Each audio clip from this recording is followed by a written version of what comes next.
नमस्कार दोस्तों, मैं दीपक शर्मा। दोस्तों, दिन था शनिवार, तारीख थी 27 जुलाई, जगह थी old Rajendra Nagar. Rao IAS study circle की लाइब्रेरी शाम के तकरीबन 6:30 बजे थे। 2 दिन से हो रही बारिश के कारण इंस्टीट्यूट के बाहर की सड़क पर काफी पानी भरा था। वीकेंड होने के बावजूद तकरीबन 20 के आसपास बच्चे लाइब्रेरी में पढ़ रहे थे।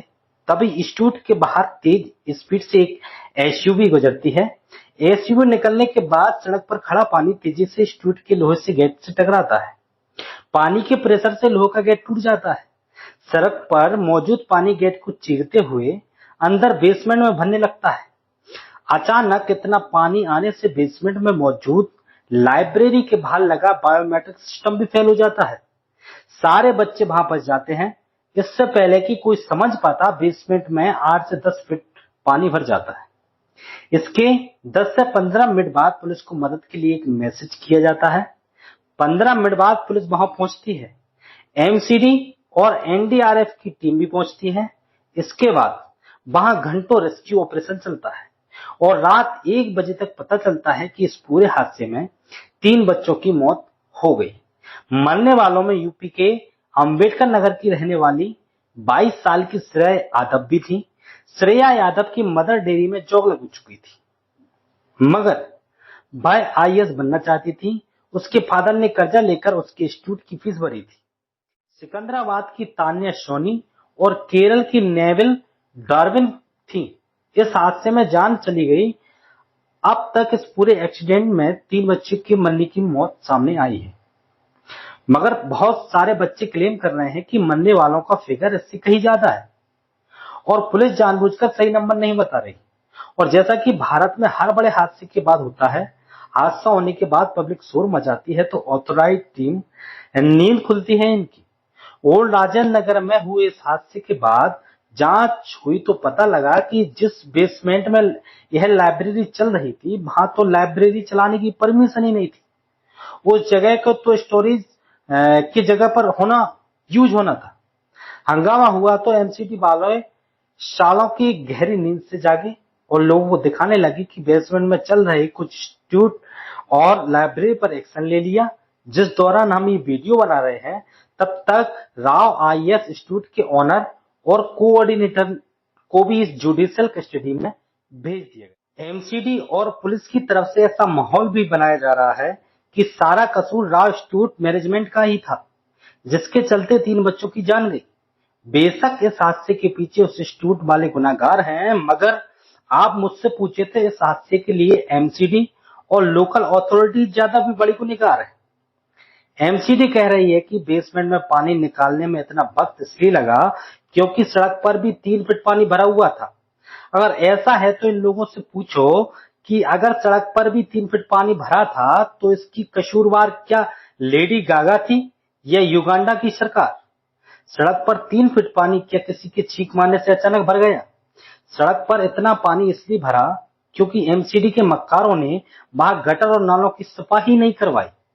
सुनिए इस बच्चे को जो कह रहा था कि खुद इसके लैंडलॉर्ड ने कई बार लोकल एमसीडी काउंसिल को कहा था कि भाई नालों की सफाई करवा दो, मगर कोई सुनवाई नहीं हुई। दूसरी बात सर, मैंने अपने मकान मालिक से बात किया। उन्होंने बताया कि वो 10 से 12 दिन से जाकर काउंसलर से यहाँ बोल रहे थे लगातार कि नालों की सफाई कराई जाए, लेकिन वो नालों की कोई सफाई नहीं करा रहे हैं सर। तो यहाँ पे ये जो हमारे काउंसलर्स हैं, ये उनका भी फेल्योर है। हैरानी की बात यह है कि आज दिल्ली में आम आदमी पार्टी की सरकार है। एमसीडी पर आम आदमी पार्टी का कब्जा है। दिल्ली की मेयर भी आम आदमी पार्टी के हैं। जिस ओल्ड राजेंद्र नगर में हादसा हुआ, वहां के एमएलए भी आम आदमी पार्टी के हैं। मगर बावजूद इसके कि इस घटना की जिम्मेदारी ली जाए, उल्टा उनके मंत्री, एलजी और कुछ अधिकारियों को घटना के लिए जिम्मेदार ठहरा रहे। और यह वही आम आदमी पार्टी है जो जब एमसीडी में विपक्ष में थी और दिल्ली की बदहाली के लिए एमसीडी पर कब्जा जमाए बीजेपी को हमेशा जिम्मेदार बताती थी। बोलिए, और आज जब 3 बेगुनाह बच्चे मारे गए हैं, पूरे देश में इस खबर की चर्चा हो रही है, संसद तक में मुद्दा गर्मा गया है, तो एमसीडी वालों को लगा कि चलो इस सड़क के बाहर के नालों को साफ करवा देते हैं। दुनिया में ऐसी कौन सी जगह है जहां लोकल अथॉरिटीज मानसून से पहले नालों की सफाई नहीं करवाती? अगर आप इसी मक्कार एमसीडी के डॉक्यूमेंट भी उठाकर चेक कर लें तो उसमें भी लिखा मिल जाएगा कि हमने तो सारे नाले जून में ही साफ करवा दिए। मगर हकीकत यह है कि आज इतना बड़ा हादसा हुआ तो एमसीडी वालों को लगा कि चलो नाले साफ करवा लिए जाए। इतना ही नहीं, इन लोगों की बेशर्मी देखिए। एमसीडी ऑफिसर बोल रहा है कि नाले इसलिए चौक हो गए क्योंकि इंस्टीट्यूट वालों ने नालों के ऊपर कंस्ट्रक्शन करके उसे ढक दिया था। इस पर जब रिपोर्टर ने पूछा कि आपने इन्हें रोका क्यों नहीं, तो ये निर्लज्ज कुमार कहते हैं कि क्या कहते हैं, सुनिए। क्या दादागिरी करते हैं? गुंडागर्दी हम कैसे गुंडागर्दी बताइए? धमकाते हैं हमें कहीं से, कौन आपको धमकाते हैं? एमसीडी वालों को धमकाते हैं? अप्रोच करते हैं। दिल्ली या देश के किसी भी शहर में रहने वाला कौन सा आदमी है नहीं जानता कि कैसे लोकल अथॉरिटीज रेडी पटरी वालों से हफ्ता वसूलते हैं। आप अपने शहर में देखिए, जिस फुटपाथ पर आम आदमी को चलना चाहिए वहां रेडी पटरी वालों के कब्जे होते हैं। आप किसी पुलिस वाले से पूछेंगे तो वो कहेगा साहब हमें क्या पता, इन्हें तो अथॉरिटी वाले ने बिठाया। आप अथॉरिटी वालों से पूछेंगे तो वो कहेंगे कि साहब पुलिस वाले करवा रहे हैं। मेरा सवाल यह है कि जो एमसीडी और पुलिस वाले ने रेडी वालों से हफ्ता वसूलने में एक दिन की भी देरी नहीं करते, क्या इन लोगों को महीने तक यह पता नहीं चलता कि किस इंस्टीट्यूट ने यहां कब्जा कर रखा है? बताइए, क्या इंस्टीट्यूट वाले इतने बड़े गुंडे हो गए हैं कि वो पुलिस और एमसीडी को धमकियां दे रहे हैं? किससे झूठ बोल रहे हैं भैया? किससे ऐसा बोलकर किसे बेवकूफ बना रहे हैं? हकीकत तो यह है कि ओल्ड राजेंद्र नगर से लेकर मुखर्जी नगर तक, पटेल नगर तक, जहां कहीं भी बेसमेंट में कोई इंस्टीट्यूट चल रहा है, लाइब्रेरी खुली है, अवैध कब्जा हुआ है, यह सब इन लोगों की मिली भगत से ही हुआ है। इस इंस्टीट्यूट के जिस बेसमेंट में बिना प्रॉपर परमिशन के लाइब्रेरी चल रही थी, उसे लेकर एक इंस्टीट्यूट ने भी 26 जून को ही एमसीडी को इसकी शिकायत की थी, मगर कुछ नहीं हुआ। मैं पूछता हूं, अगर आप जब आकर इंस्टीट्यूट पर कार्रवाई कर रहे हो तो वो होनी भी चाहिए, उसके मालिक को जेल भी जाना चाहिए, मगर इस बात की जांच कौन करेगा कि अगर एमसीडी को महीना भर पहले इस लाइब्रेरी के बारे में कंप्लेंट मिली थी तो उसके बाद भी एक महीने तक इस पर कोई एक्शन क्यों नहीं हुआ? क्या किसी अधिकारी ने वो कंप्लेंट नहीं देखी? या देखी तो जांच क्यों नहीं की? तो सवाल बनता है, देखकर अनदेखा किया तो उसने ऐसा क्यों किया? जिसने भी ऐसा किया उसका नाम सामने लाया जाए, उसके खिलाफ एफआईआर दर्ज की जाए। मेरी नजर में एक महीना पहले वार्निंग मिलने के बाद, शिकायत मिलने के बाद भी अगर एमसीडी या पुलिस ने उस पर कोई एक्शन नहीं लिया तो असली गुनाहगार वही लोग हैं। अगर यह सफाई लगभग 15 से 20 दिन पहले मानसून के आने से पहले की जा गई होती तो शायद दर्दनाक हादसा नहीं होता। ओल्ड राजेंद्र नगर के इस एक्सीडेंट को आप इसलिए भी नजरअंदाज नहीं कर सकते क्योंकि यह घटना कोई एक्सप्रेशन नहीं है। फैक्ट तो यह है कि ओल्ड राजेंद्र नगर में जो हुआ वैसा एक्सीडेंट इस एरिया में कभी भी और कहीं भी हो सकता है। खुद बच्चों का यह कहना है कि इस एरिया में 95 लाइब्रेरी बेसमेंट चलती हैं। 10 मिनट बारिश आती है तो यहाँ घुटनों तक पानी भर जाता है। जगह जगह बिजली के खुले तार मिल जाएंगे आपको। अभी पिछले महीने ही पटेल नगर में नीलेश राय नाम के एक 26 साल के व्यक्ति की मृत्यु हो गई। ये लड़का कोचिंग के बाद अपनी पीजी में जा रहा था। सड़क पर बारिश का पानी भरा था, तभी इसका पैर फिसल जाता है। खुद को गिरने से बचाने के लिए जिस लोहे के गेट को पकड़ता है, उस गेट से एक बिजली की खुली तार टकरा रही थी। जैसे ही नीलेश ने खुद को गिरने से बचाने के लिए उस गेट को पकड़ा, उससे जोरदार झटका लगा और उसकी मौत हो गई।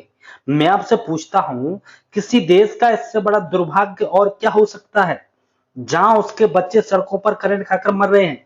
वो बच्चा कल को आईएएस भी बन सकता था, जयशंकर जी की तरह कोई बड़ा डिप्लोमेट भी हो सकता था, अपने टैलेंट से देश और सोसाइटी का भला कर सकता था। अगर वो कामयाब हो जाता तो उसके परिवार की सूरत बदल जाती, उसके माँ बाप के सालों की स्ट्रगल सफल हो जाती। मगर इस देश में जान की कीमत यह है कि उसके सिटीजन, उसके बच्चे सड़कों पर करंट खाकर मर रहे हैं।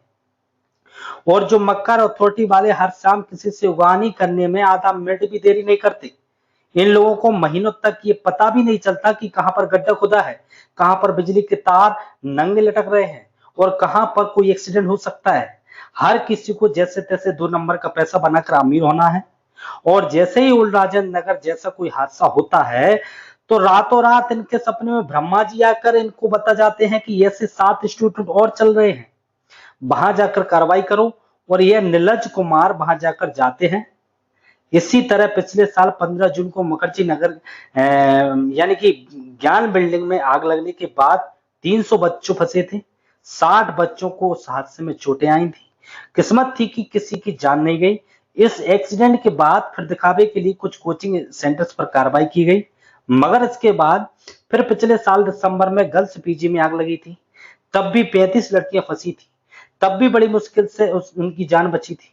मतलब एक तरह से है नेचुरल बनता जा रहा है। पहले एक्सीडेंट होता है, फिर एमसीडी के भ्रष्ट अधिकारी अपनी भांग की नींद से जागते हैं, फिर रस्मी तौर पर 2-4 इंस्टीट्यूट पर एक्शन होता है, उसके बाद 2-4 भांग की पुड़िया और मारकर ये लोग सो जाते हैं, और तब तक नहीं उठते जब तक अगला एक्सीडेंट ना हो जाए। इसलिए मैंने शुरू में ही कहा था ओल्ड राजेंद्र नगर में जो कुछ हुआ उसको आप एक्सप्रेशन नहीं मान सकते। यह तो हर महीने की कहानी है, हर कुछ महीने का किस्सा है। मुखर्जी नगर में कोचिंग सेंटर में आग लग गई और इस खबर से हड़कंप मच गया। आग की लपटों ने ऐसा भयानक रूप लिया कि कोचिंग सेंटर में पढ़ने वाले छात्रों को छत से रस्सी बांधकर नीचे आना पड़ा। आप इस एरिया में रहने वाले किसी भी बच्चे से पूछिए या चाहे खुद वहां पर होकर आइए, हर इंस्टीट्यूट में सिर्फ मोटी फीस की लालच में भीड़ों की तरह बच्चों को ठूस ठूस कर भरा जाता है, उनसे मोटी फीस ली जाती है। जिस इंस्टीट्यूट में ये हादसा हुआ, अगर आप उसकी वेबसाइट पर जाएं तो पता चलेगा ये लोग बच्चों से कितना मोटा पैसा लेते हैं। सेंटर की वेबसाइट के हिसाब से ये लोग प्री और मेंस की 1,75,000 फीस लेते हैं। इसके अलावा हर ऑप्शनल सब्जेक्ट की 55,000 रुपए फीस ली जाती है। अगर किसी इमरजेंसी में बायोमेट्रिक सिस्टम फेल हो गया और बच्चे अंदर फंस गए तो उन्हें कैसे निकालेंगे? और यही स्टूडेंट ये जब आप यहाँ एडमिशन लेने जाएं तो इनका फॉर्म पढ़िए, ये लोग उसमें ऐसा हर एक पॉइंट डाल देते हैं जिससे ये लोग अपनी रिस्पॉन्सिबिलिटी से बच जाएं। बच्चे को ऐसा लगता है जैसे ये स्टूडेंट अपने यहाँ पर बच्चे को एडमिशन देकर उस पर कोई एहसान कर रहा है। मगर इतना मोटा पैसा लेने के बावजूद जब स्टूडेंट बच्चों को भेड़ बकरियों की तरह ठूसता है, अपनी लापरवाही से उसकी जान ले लेता है, तो इस पर उससे कोई शर्म नहीं आती। बताइए इस देश का लीगल सिस्टम कैसे काम करता है, यह भी किसी से छिपा नहीं है। कितने लोगों को आपने इस तरह की लापरवाही वाली केस में सजा होती देखी है? बताइए। कुछ टाइम बाद तो मीडिया भी ट्रैक करना बंद कर देता है। पुणे के उस पॉर्श लग्जरी कार वाले मामले में क्या हुआ सबको पता है। महीने भर के अंदर उस केस में शामिल हर आदमी बाहर आ गया। जिन लोगों के बच्चों की जान गई वह पीटते रहे अपनी छाती, बहाते रहे जिंदगी भर आंसू, उनकी जिंदगी तो बर्बाद हो गई। जिस बाप ने है सोचा था उसका बच्चा अगर कुछ बन जाएगा तो शायद उनका जिंदगी भर का संघर्ष सफल हो जाएगा, वो बेचारे अब किस उम्मीद पर जिंदगी जिएगा? बताइए। उसने अपना बच्चा भी गंवाया, अपना पैसा भी गंवाया, और सबसे बड़ी बात जिंदा रहने की अपनी एक उम्मीद भी गंवा दी। इस देश में भ्रष्ट लोगों का एक इकोसिस्टम है बॉस, जिससे कोई ताकत हिला नहीं सकती। इंस्टीट्यूट वालों को जितना कमा सकते हैं उससे ज्यादा कमाना है। ऑथोराइटीज जो नेता लोगों के लिए तो भैया ऊपर का पैसा नशे का काम करता है, वो तो अधिकारी और नेता बने ही इस दिन के लिए हैं। बताइए। इसलिए आप और हम कितना भी रो लें, श्यापा मचा लें, कुछ दिन बाद चीजें उसी ढर्रे पर आ जाएंगी। कुछ दिन तमीज में रह के के बाद सारे लोग फिर से फड़फड़ाने लगेंगे। आज बंद हुए इंस्टीट्यूट 2 महीने बाद फिर से खुल जाएंगे, लिख कर ले लो। लाइब्रेरी इसी तरह से बेसमेंट में चलती रहेंगी। मकान मालिक बाथरूम से भी छोटे कमरों के 20-20 हजार वसूलते रहेंगे। और इन सब से पार भी पा गए तो एग्जाम होगा या नहीं होगा इसकी भी कोई गारंटी नहीं है। एग्जाम हुआ तो ईमानदारी से हुआ या नहीं उसका इसकी भी कोई सिक्योर नहीं। और सबसे बड़ी बात, अगर कल को आप अधिकारी बन भी गए तो आपको वहां की दुनिया वैसी ही मिलेगी जैसा आप सोचकर आए हैं, तो भैया उसका भी कोई भरोसा नहीं है। इसलिए संजीव सनियाल जैसे लोग जब ये कहते हैं कि इन परीक्षाओं में पास होने की जो गारंटी है और उससे पहले का जो संघर्ष है उसे देखते हुए बच्चों को बहुत सोच समझकर अपनी लाइफ ऐसे एग्जाम में झोंकनी चाहिए। देश तरक्की कर रहा है, प्राइवेट सेक्टर में ढेरों मौके हैं। किसी काम में 2-3 साल भी अगर आप कायदे से दे देते हो तो जिंदगी भर के लिए उसमें अपनी जगह बना सकते हो।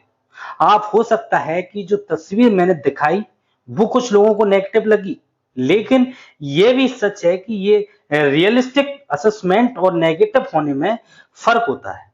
ठीक उसी तरह जैसे से ऑप्टिमिस्ट होने और ख्याली पुलाव पकाने में होता है।